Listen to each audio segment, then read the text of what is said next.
In Boynton Beach, Florida, keep your eye on this car drifting into oncoming traffic. The driver is unconscious. And amidst a selfish culture and so much terrible news, this is a reminder that Good Samaritans still exist.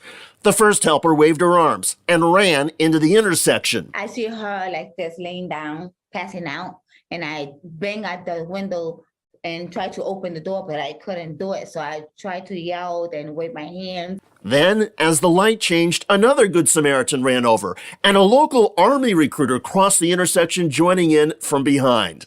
When I heard her say she's unconscious, that's when I was like, I have to do something. Soon, more people pitched in, using their bodies to physically stop the car. Seconds later, the 911 calls started coming into emergency dispatch. We have an elderly woman that is unconscious at the wheel. We got about 3 or 4 people holding her car. Watch the person in the white shirt.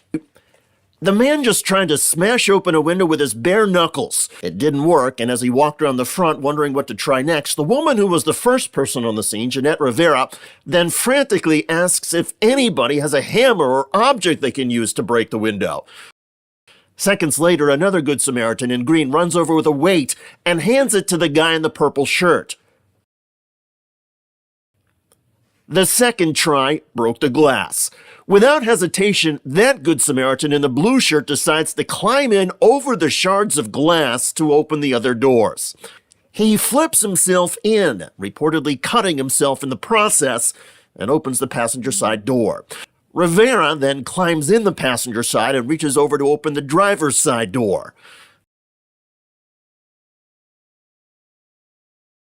"Let's push the car over there," says the man. "Over there."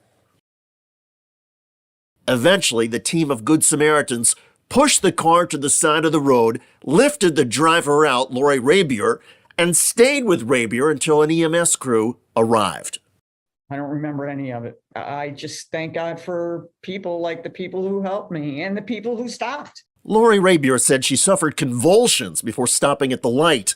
Doctors told her it might have been caused by a new medication and her fasting in preparation for a medical procedure. After watching the surveillance video and seeing the number of Good Samaritans who stopped to help her, she says she remains speechless. I don't have words. I don't have actions. I have nothing to say how much I appreciate them. Local police say that when they saw the video, they were in tears.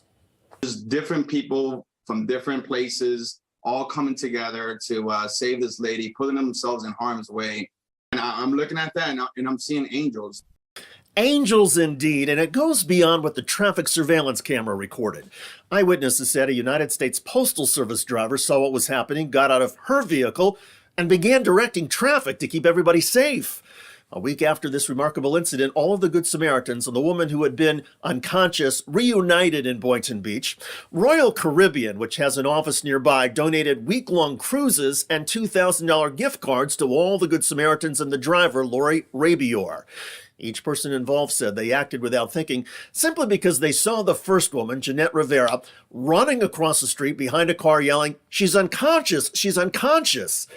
That first effort inspired others, who then inspired even more people to try and help. And within seconds, there was a group selflessly working together to try and save somebody's life. And the group could not have been more diverse. Black, white, Latino, male, female, working class, wealthy, unemployed. It was the ultimate melting pot of strangers putting their own safety on the line just to try and help somebody. The lessons here are endless. And the story in Boynton Beach, Florida is even more remarkable. You see, a few weeks before this incident, there was another at an intersection nearby. A driver in that white SUV facing a stoplight still made a left turn despite the red light. Thankfully, other drivers were paying attention and avoided a collision. The point from Boynton Beach is that paying attention to your surroundings while behind the wheel can save lives. All of us have an opportunity to make our roads and communities safer and serve as a Good Samaritan or safety net of sorts when other people face trouble. And believe me, when you act for the greater good or do something selfless, it will boost your spirits and inspire people around you. And when you serve your fellow citizens, there is a domino effect. And especially in these difficult times, Good Samaritans help all of us. By the way, in California, a woman who lost her purse got it back thanks to a Good Samaritan who was a very special teenager. California teenager Adrian Rodriguez drove to a woman's house to return a lost purse. There's hope for our younger generation. When local reporters asked why he went out of his way to return the purse, Rodriguez said, quote, "My mom told me since I was little to always do the right thing, even when no one is watching. If I lost my stuff, I would want somebody to bring it back to me." Check out that video at the link below. I'm David Shuster. Thanks for joining us.